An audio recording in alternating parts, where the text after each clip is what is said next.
2012, c'est une aventure humaine à but scientifique.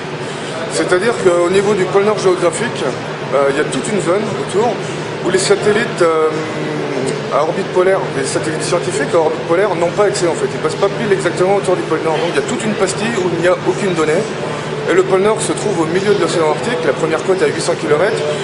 Et à cause de cette banquise qui dérive en permanence, il est impossible d'y avoir une station scientifique, une base scientifique permanente. Donc nous, on va essayer d'aller combler ces données qui manquent, principalement justement donc, sur la banquise, sa dérive, sa densité, son épaisseur, mais également de faire de la microbiologie marine, surtout qu'on y sera en mars-avril, c'est-à-dire que c'est là que le soleil revient, on sort de la nuit permanente, c'est le jour permanent qui arrive, c'est une explosion de vie, si on peut dire, c'est microscopique, mais il y a des choses intéressantes à regarder là-dedans, et également des mesures atmosphériques, que là, pareil, il n'y a pas de données là-dessus, donc nous, pendant 6 semaines, on espère le plus longtemps possible, en tout cas, on va aller recueillir ces données pour pouvoir aller les transmettre aux scientifiques.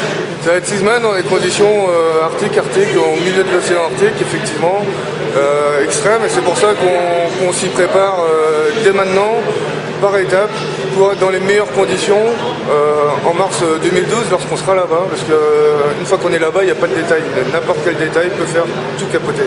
On sera complètement seul, voilà, première côte 800 km, premier village habité 1200 km, donc si on a besoin de quelque chose, il n'y aura pas le magasin à portée de main, et on ne peut pas passer un coup de fil pour qu'on vienne nous amener quelque chose.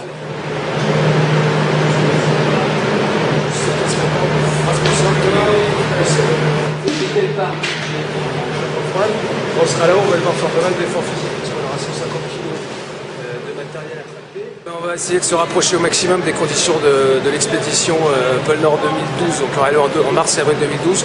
C'est un petit laboratoire, on va tester notre matériel, nos vêtements, toute la partie alimentation également, tout l'électronique.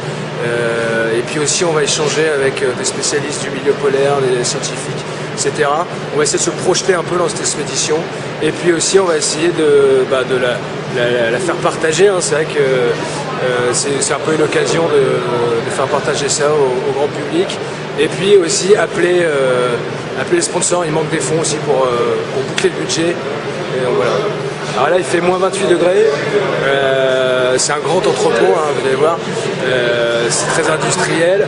Bon, on a posé notre tente, on a tout notre matériel, on va vivre vraiment comme si on était sur la banquise, sauf que en bas ce sera du béton dans l'entrepôt frigorifique. Il y a notre chef Benoît Guichard, 2 étoiles Michelin et meilleur ouvrier de France, qui s'occupe de toute la partie alimentation de notre expédition.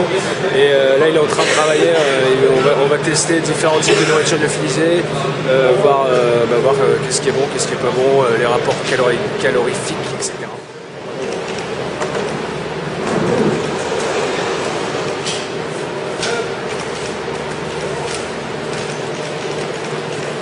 Rendez-vous dans 9 jours.